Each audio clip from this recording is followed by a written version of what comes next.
Hi, this video is to teach you how to use the 80-watt laser cutter and the light burn software that goes with it. Here we can see some of the materials we can use that are deemed safe and some that are unsafe. And we can make our laser cutter do a cut, a scan, or a vector, which is an engraved line. So this is our laser cutter. The bed size is 600mm by 400mm. It's got an LED display with buttons on the right hand side there, and there's 3 on-off switches. Note the red button in the top right there, which is the automatic safety shut-off in case of emergency. Now on the right hand side we can see there are 3 buttons there, but one of those buttons isn't turned on even though it's been depressed. We actually need a key to turn the machine on, which activates the laser. So as we turn that key, as we look around now, we'll see that that button is now engaged and all 3 are on. There's also a temperature control display, which is really important. We have to make sure this doesn't exceed 27 degrees C.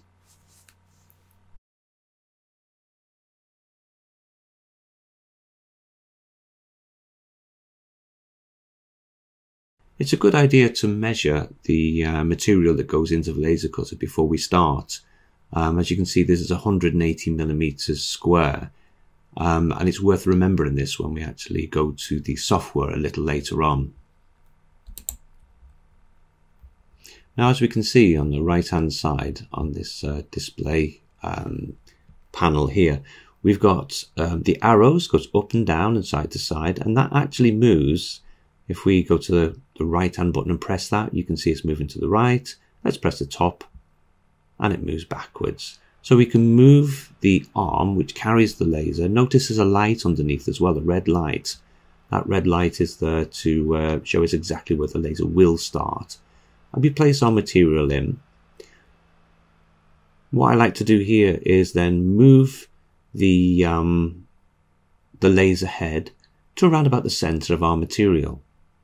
And once we've done that, we can actually focus the laser itself. Now, if you press the center button, it's hard to see here, but at the bottom of the left hand list there, if we step down all the way down, it is autofocus.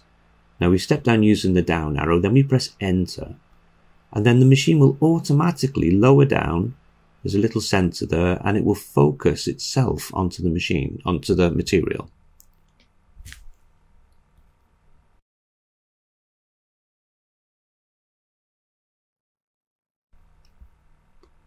Now we can move the head of a laser up and down and side to side. And the object of this is actually to see if it's running straight. I can move side to side, just making sure at the bottom of the material there is running straight, and also we can push downwards and along slightly right into that left hand corner. Now while we're there, on one of the buttons you can see it says origin there. If we press origin, the machine now knows that the bottom left of our material is the origin of our design, and that's going to be important for us when we go to the software. Again, I'm just going to toddle now side to side just to make sure my material is straight with the laser. But that origin point is already set in the bottom left corner.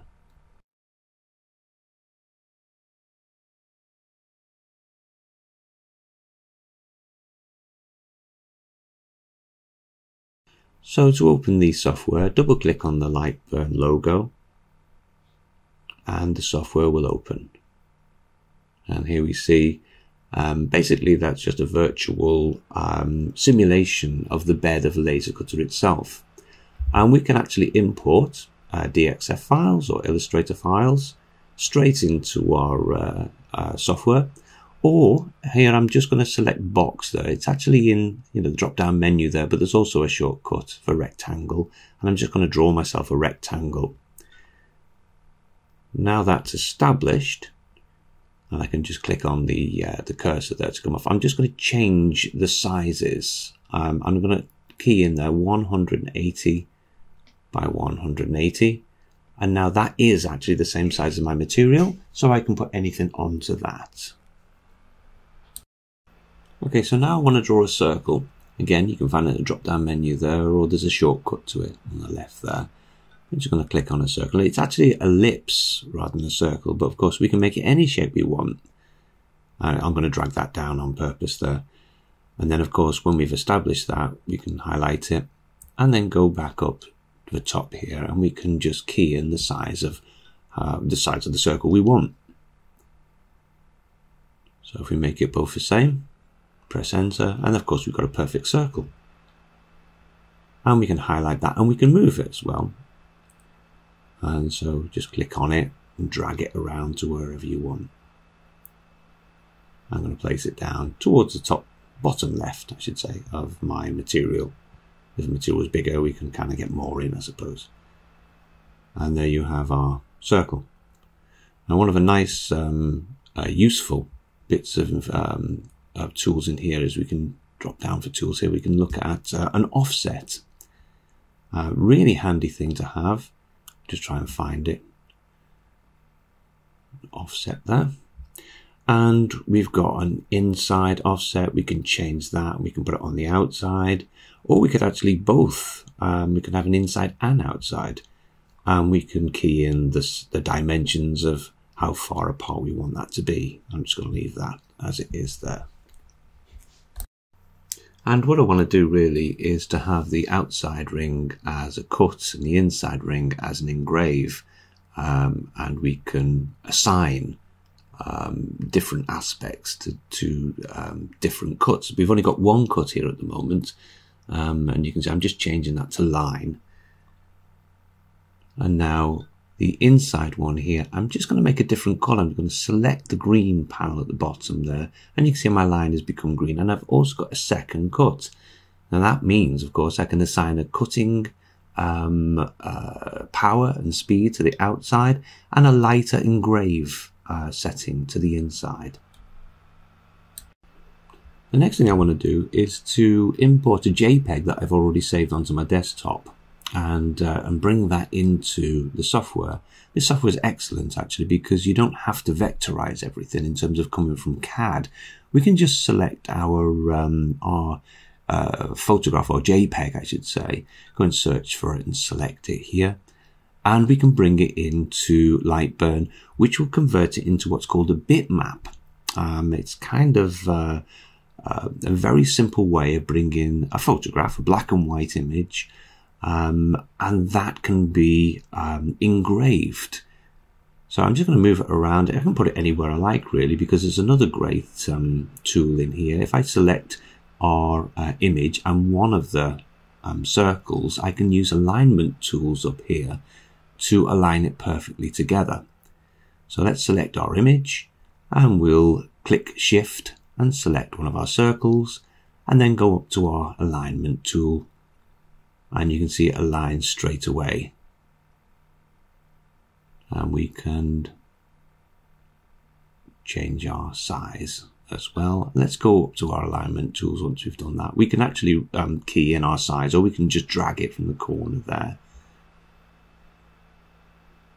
It's a bit clearer here where I can see I'm just selecting the image, and there's that alignment tool, center, and it goes center one way and then center the opposite way there with the tools at the top, and you can see we've popped that right into the middle of the circle there. So we've got a cut, we've got an engrave, and we've got an image that we brought in. And now, of course, now that we brought it in, we've got 3 separate lines on the top right there with different settings that we can apply. I'm also going to text here. I've just gone to the text thing, and I'm just typing just Fab Lab there. The text box, of course, is the shortcut on the left-hand side of the menu there. You'll see it easily. And we can put that on a different color as well. We can make it different sizes. I'm just going to select it again there, and I can drag it and make it smaller, and then assign it to a different color.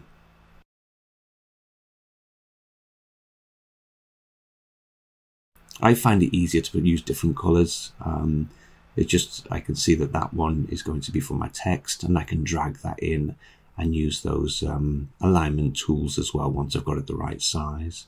It's a little bit big still there, isn't it? So let's just change the size of that.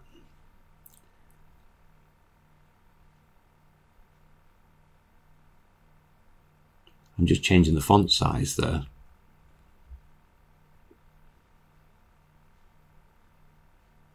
And there, just like most bits of software really. And I'm going to move that into position, and I can use the alignment tools as well if I wish. So I'm just shifting and going to one of those circles, and I can center that in the place that I want it to be. I think we'll put some more text at the bottom there while we're at it. There's the little A, there's a little kind of shortcut there to the text box or text tool. I'm going to write Plymouth there.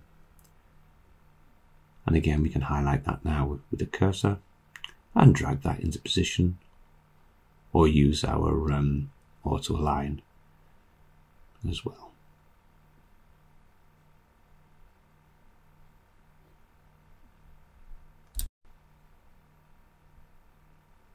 So I'm just aligning that perfectly there, using the alignment tool at the top. So one's vertical and one's horizontal. Okay, so I've got my design now. I've got my image there, which I'm just making a little bit smaller. Noticed as well that that's green as well as my line as well. Even though it's a different line, it's still the same colour. So we can change that colour if we wish, but you can see we've got outside line, we've got a engraved line, we've also got our photograph, and we've got the text that we've got. I'm just having a quick look now. There's a little display screen at the top which will give us more information about what the laser cutter sees. So it sees at the moment the Fab Lab letters. It will go around the edge of that. So I'm going to change those letters slightly. I'm going to go back up now, and instead of line, I'm going to change that to fill. It's actually changing from an engraved line to a scan line. And now when we go to the TV monitor logo at the top there, we can see as we go in that Fab Lab now has been completely, basically coloured in. It's been filled. So let's have a look now. There's our image. It's going to have a cut on the outside there, which relates to the top line. I've also changed the square that we did to a light blue and turned the power off. It's actually not going to output, but it's really important that we have it, because that has the origin point, which is a little green box in the bottom left of my design. And that origin point is really important, so it's going to actually relate to the material. So there's my image, which is green the same. I'm going to change the colour to a blue, a dark blue, so you can see now in the top left all the different kind of layers that we've got, that we can then assign different speeds and powers to.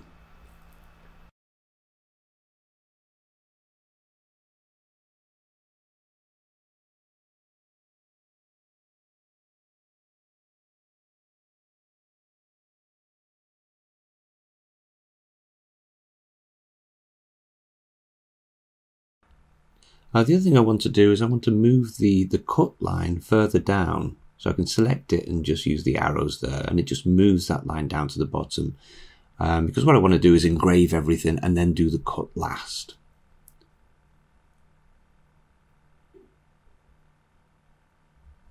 So it's going to cut on the outside once it's actually finished everything else. Now you can see if we come down here, we're on laser settings, so we've got the controls for our laser, but if we switch from there, down at the bottom right there, hard to see, but we've got library there. So we're going to select library. And now from there we can select our material from a list there, and you can see this is plywood. And we've got a 0, and we've got different thicknesses as well. The 4mm is what we're using, and we have a cut. So we can assign that cut to our black line. If we make sure that black line is highlighted and we select cut, and then we have to assign. Actually assigning to our layer the correct speed and power to cut through our material. So now we can actually click on the engrave line, And we go back down to our plywood settings. It's not 4 millimeters we want, it's actually going to be the 0, no thickness. And in there are 3 different types of engrave. And it's actually the engrave line that we're going for, which on our list is vector engrave. So we've got scan, vector, and image. An image in this case is BMP or bitmap. So I've selected vector line and assign to layer, and so now we have our settings there. I'm going to choose my text now, which is a fill. I'm going to assume, or assign I should say, a scan. Assign that to my layer now, and so those settings are in automatically as well. Then of course we have our image, which is the BMP or bitmap, so we can select the bitmap and assign to layer. So hit assign to layer there, and now we've put that setting automatically as well. So all our power and speeds have been selected automatically as we've assigned each one to our layer. So let's take a look at what Lightburn actually sees in terms of there's information there about how long it's going to take, as you can see. So we've got some information, and there's also a simulation which you can go through to show you exactly how it's going to go about doing the job, and so you can play that simulation, and there you have it. Lots of information there as well. It's nice to be able to see the whole thing going through. Okay, so now that we've actually got our design created, we can actually go ahead now and cut this. So we need to go from library back to laser so we can see the controls here. And you can see the start and frame as well. Frame is really quite important.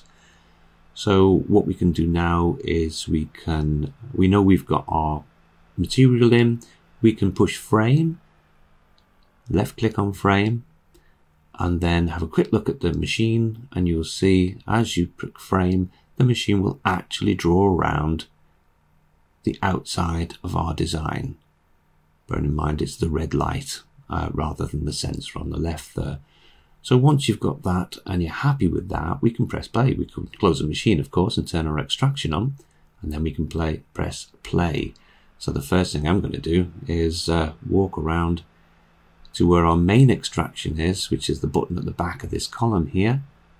Press for the extract, and once that's on, it'll be safe to send to the machine.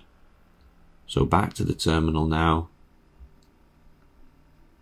Left click on start. I say play, but it's actually start, isn't it? And you can see the laser cutter has started and is working away there. Once it's done each part, it goes on to the next part, and I've just kind of fast forward here so you can see it coming through.